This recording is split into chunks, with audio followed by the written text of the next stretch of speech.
Assalamualaikum, selamat sejahtera tuan-tuan dan puan-puan, kakak-kakak, abang-abang yang tengok channel saya ni. Zul buat apa hari ni? Okey, hari ni saya akan tunjukkan cara macam mana nak kita biakkan cacing ni. Jadi tujuan saya utamanya memancing lah. Tapi kalau tuan-tuan nak biarkan cacing ni untuk tujuan kompos, buat baja pun boleh guna cara yang sama.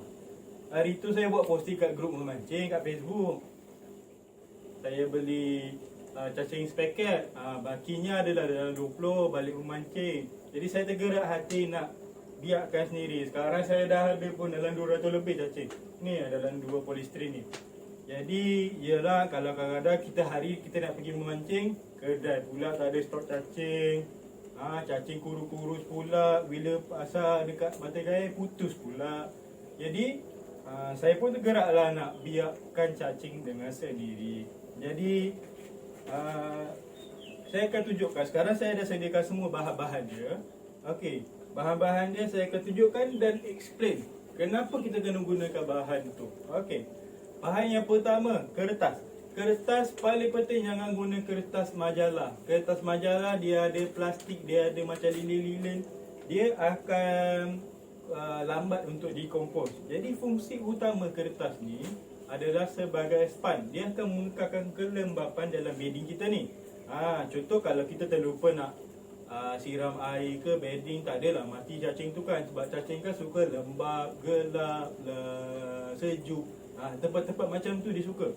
Okey, fungsi kertas ni untuk mengekalkan kelembapan. Dia macam sponge. Dia akan pegang air dalam tu, dalam bedding kita. Okey, kalau guna kertas surat khabar boleh, kertas A4 boleh, apa-apa kertas boleh. Pastikan kertas tu tak ada macam lapisan plastik dekat kertas tu. Okey, bahan yang kedua adalah rumput dan daun kering. Rumput dan daun kering ni kalau boleh pakai rumput yang daun yang dah hitam, dah gelap. Contohnya macam ni. Contoh ni. Dia dah gelap kan? Kalau dia dah gelap macam ni, maksudnya dia dah dekat dengan proses decomposition. Kalau dah dekat dengan proses decomposition ni, cacing paling suka. Okey, apa tujuan utama apa tujuan utama daun dan rumput kering ni? Okey, tujuan utama rumput dan daun kering ni adalah cacing dia tak akan membiak dekat tanah. Cacing dia akan membiak dekat tempat-tempat macam ni.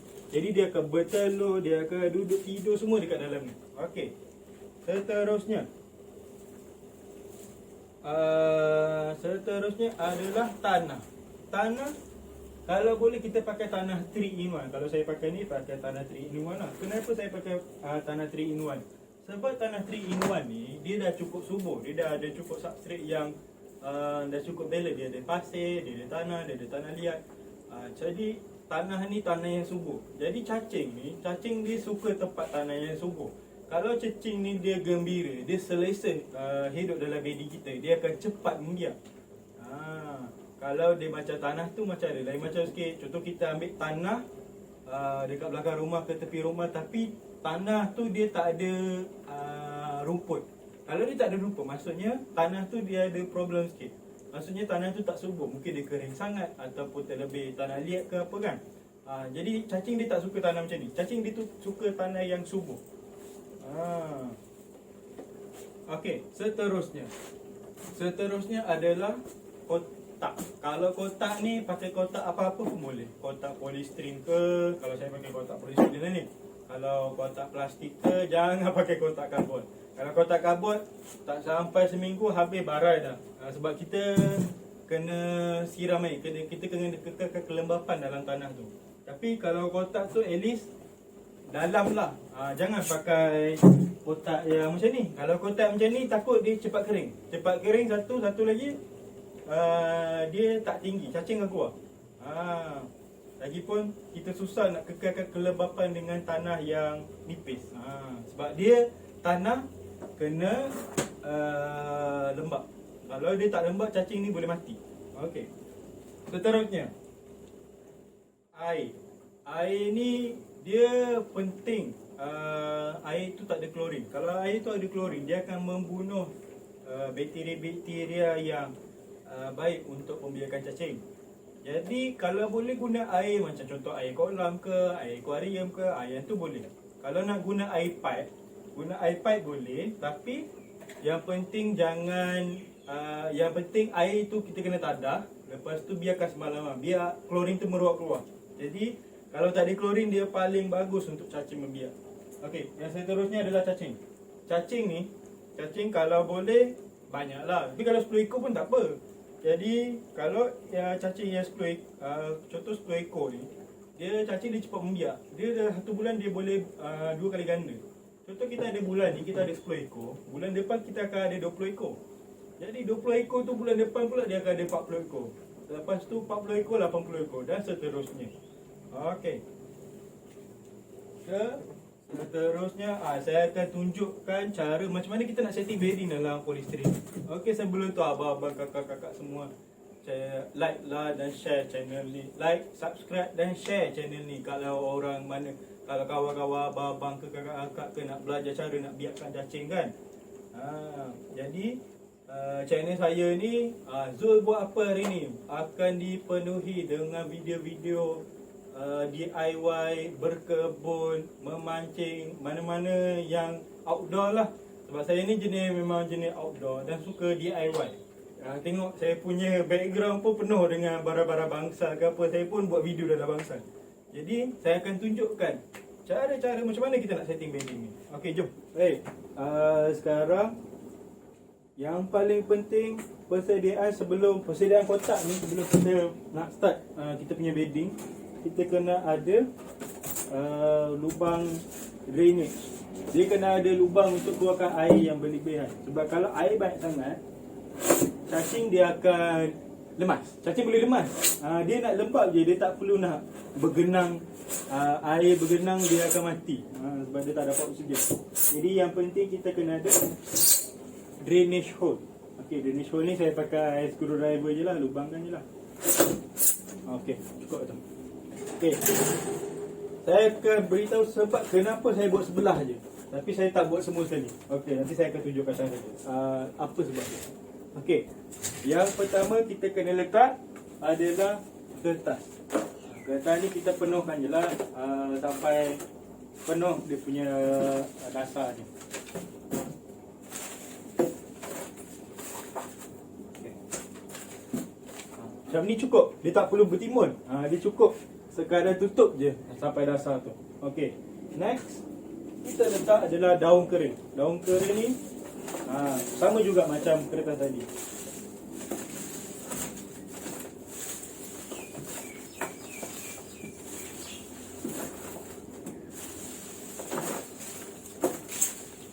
Okey, cukup.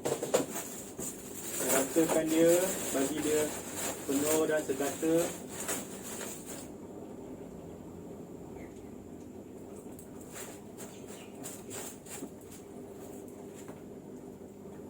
Okey. Seterusnya kita akan penuhkan. Kita akan tutup benda ni dengan tanah. Nah, ni.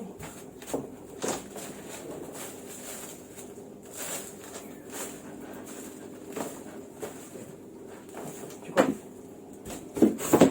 Okey, sekarang kita ratakan je. Tutup je semua daun-daun kering tu.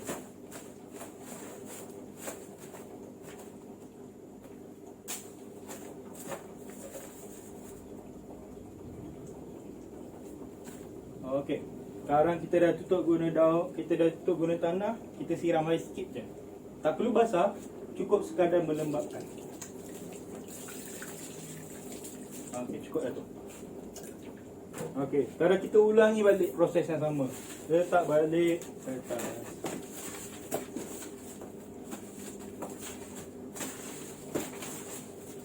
Okey.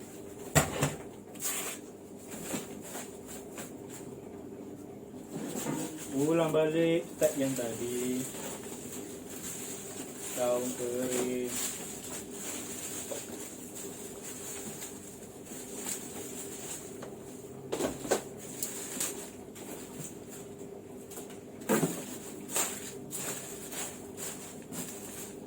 Okey, kita tutup balik dengan tanah.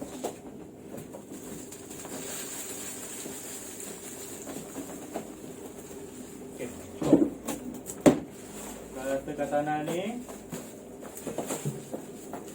Tambah lagi sikit. Okey. Tambah lagi sikit, habiskan je lah. Okey, cukup. Okey, ulangi step yang tadi. Letak air, siram air sikit.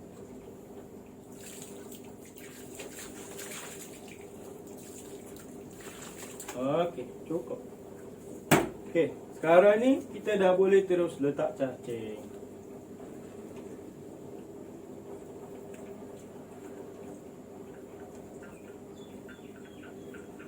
Okey.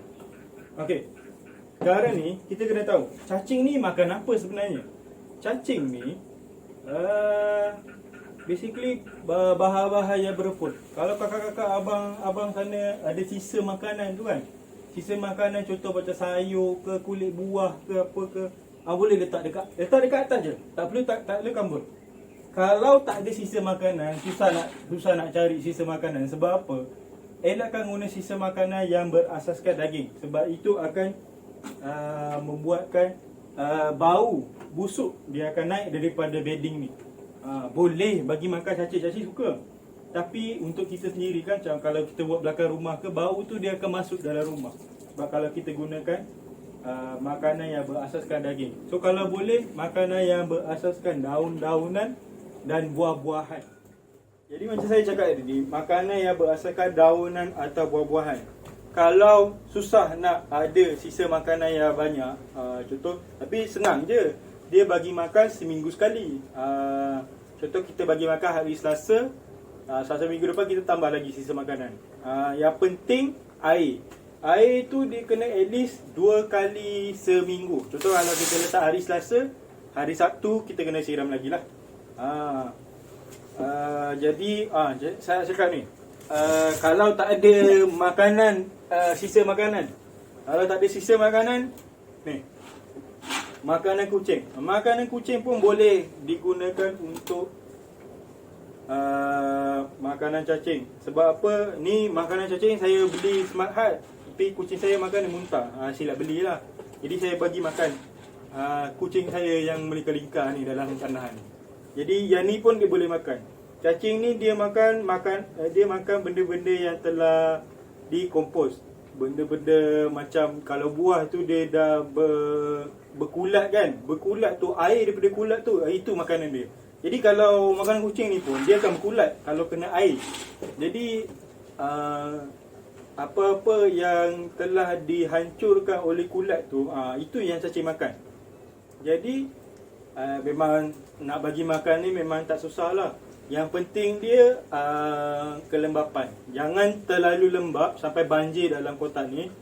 Jangan pula terlalu kering. Dia mesti separuh-separuh je. At least kalau kita letak tangan tu, kita rasa lembab-lembab tu dah cukup dah. Tapi jangan sampai bergenang air.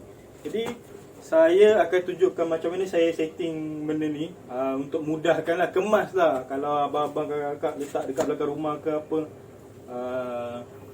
mana nak letak, sebab air dia akan keluar air tau dekat bawah. Sebab tu saya buat drain. Jadi air tu saya akan beritahu lah macam mana saya buat setting dia.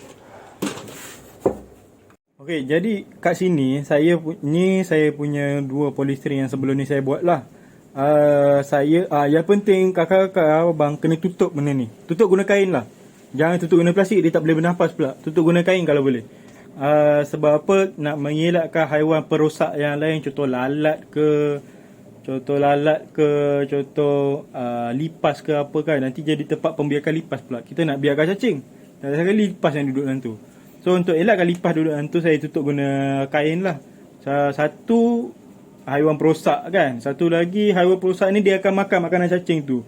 Nanti cacing tu tak ada benda pula dia nak makan. Jadi kena tutup lah benda ni, untuk elakkan semut ke apa ke. Kalau abang-abang kakak ada masalah semut, sebab benda ni dia memang akan menarik perhatian semut, dia kena penting kita kekalkan kelembapan. Semut ni dia tak suka tempat yang lembap, dia suka tempat yang kering. Jadi kalau lembap ni dia akan lari keluar daripada kotak. Kalau awal-awal dah lembap, dia memang tak akan datang. Jadi penting drainage hole. Sebab tengok ni, ini sebab kita letak sisa makanan. dia bila dia decompose, dia akan menghasilkan cecair tau. Cecair decompose ni. Jadi air cecair decompose ni, abang-abang, kakak-kakak boleh gunakan untuk sebagai air baja pun.